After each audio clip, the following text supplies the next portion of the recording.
Hi, this is Duncan Wilkie at the World Series of Poker Europe. I'm here with Players Television as we bring you all the action as the poker world comes to London.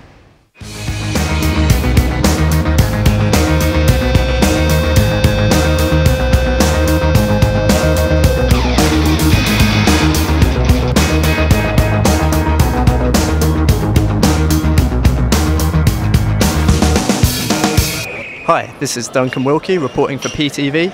I'm here with Andrew Pantling, runner-up in the Six Max event. Andrew, started the day as chip leader, started day two as chip leader, didn't quite get there in the end. How tough was that out there today?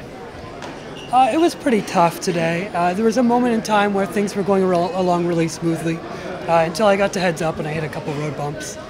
I've been in this situation before. It doesn't feel great, but you just live, learn with it, and you try to do better next time. Sure.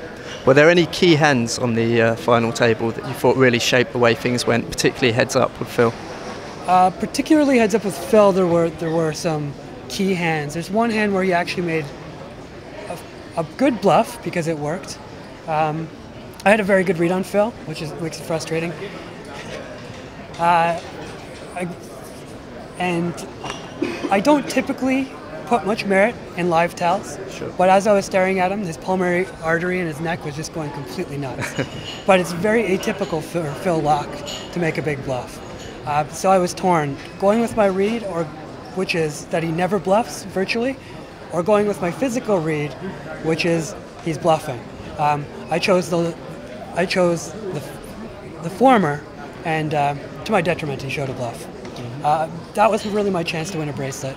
Other than that, the way the cards ran, I didn't really have a chance to beat him heads up.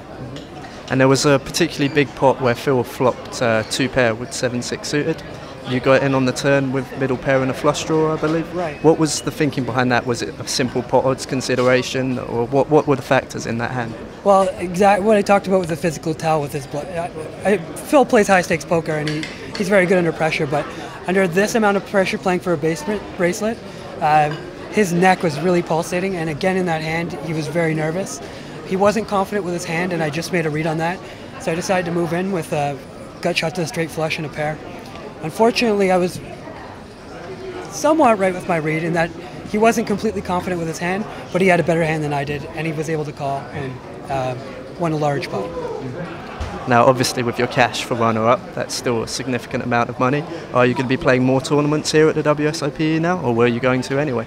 Yeah, I was going to anyway. I just took the money and registered for the heads up and the main event, which I was going to play anyway. And is either of those a particular specialty for you, heads up play? Yeah, I'm very comfortable playing heads up. I play a lot of heads up online, but I'm even more comfortable playing live. I was lucky enough to do well or win a heads up tournament in Monte Carlo at the grand final, and I'm hoping to repeat that here. Okay, well hopefully you can go one better in the other events. Cheers for talking to us, Andrew. Thanks guys. Cheers.